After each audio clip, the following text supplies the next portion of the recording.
Hey guys, and welcome to part 12 of the Brit Champ Championship, where we're trying to take the Brit Lewis Hamilton to the top of the drivers, and obviously our British teammate Jenson Button with our British team Mclaren to the top of the Constructors Championship.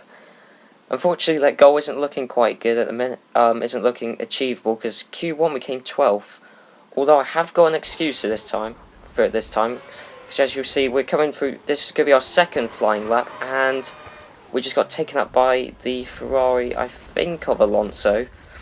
Now, actually, this is the first incident where I would say it was neither of our fault. It was a racing incident.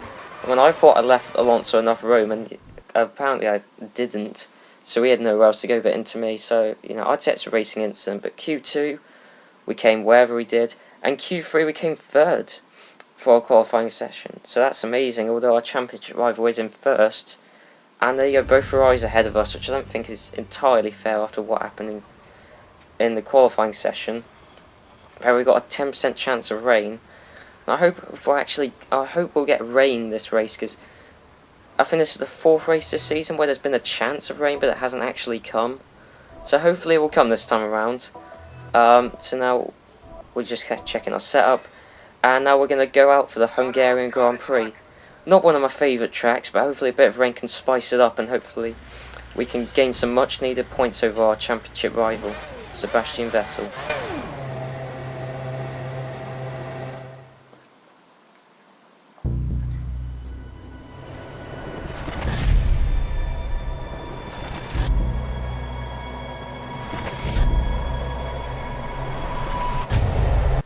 So as you can see, we're starting on the prime tyres as always.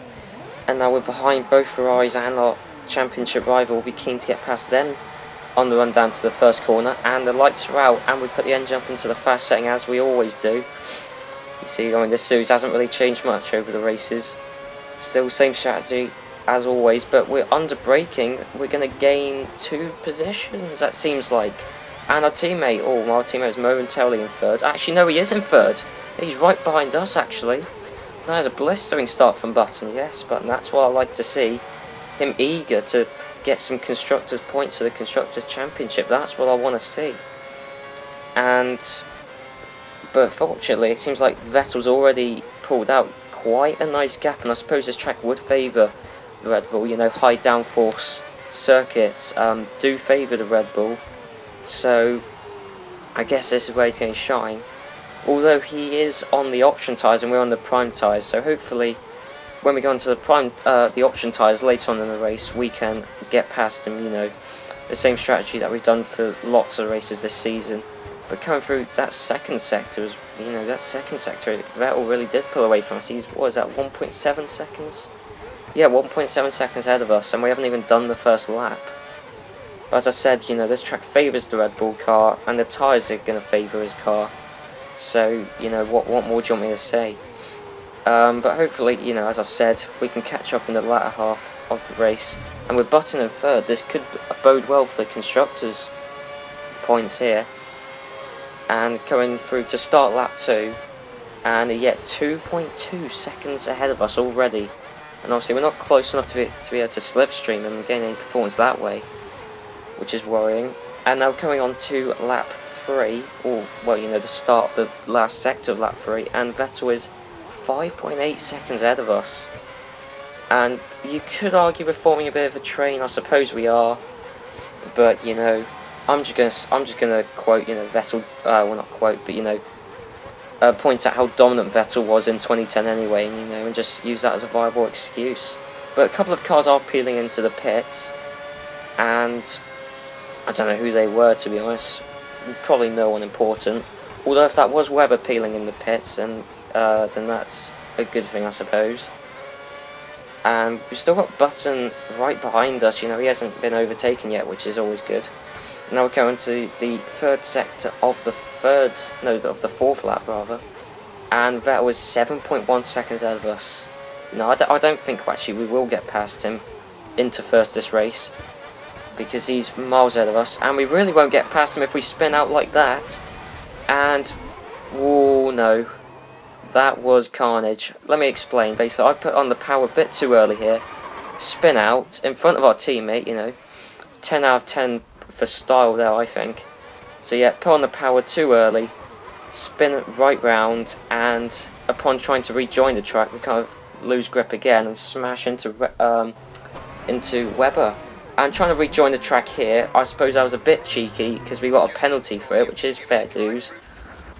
Because, look, you see, we try and rejoin the track, which I suppose was cheeky, supposed to wait for the cars to get past. And we do get punished for it because we're stuck upside down. So we'll be honest, that is karma, that is fair dues, because, you know, you are supposed to wait for the cars to get past. So I think I deserved what I got here. And we almost landed on top of that Toro Rosso, I think that was. And apparently the FAA aren't going to do anything. I mean, they'll give me a penalty. They want a drive-through for me. Unfortunately, though, because the FAA won't actually drag me out, you know, I won't be able to serve their penalty. And all the cars have gone past us, right? And this is a lap later because Vettel's actually going to come past us. And is Vettel going to be nice to us and right us, since the FIA won't? I know they don't like bringing tractors on the track after what happened to Bianchi. But no, apparently they're not going to do anything. I know I could have paused and pressed reset to track, but that's quite unrealistic, and I thought, you know what, I hope I get righted. And our teammate went past without helping us, so I just thought, you know, I'm just going to pause and not restart the race, because obviously that's kind of cheating. So I'm just going to retire, and to do that you have to press next event, so I've got to retire from the Hungarian Grand Prix. And you see, a race engineer isn't going to say anything, he's that stunned with us. I'll tell you what is stunning though, is Vettel's down into 5th. He had this race sewn up, and he's come down 5th. I don't know what happened to him. Button got past him. His teammate did Massa won the race, which is quite amazing, to be honest. So even though we DNF'd, we didn't lose that many points to Vettel. Not as many as we should have anyway. Because we're only, what's that, 29 points behind Vettel. I mean, that's still more than a race win away. But it looks like it's just between me and him now. And the constructors were quite a bit behind, actually. So if you like this video, like it. And I'll see you next time for the... I'm just trying to think. For the Belgian Grand Prix in Spa.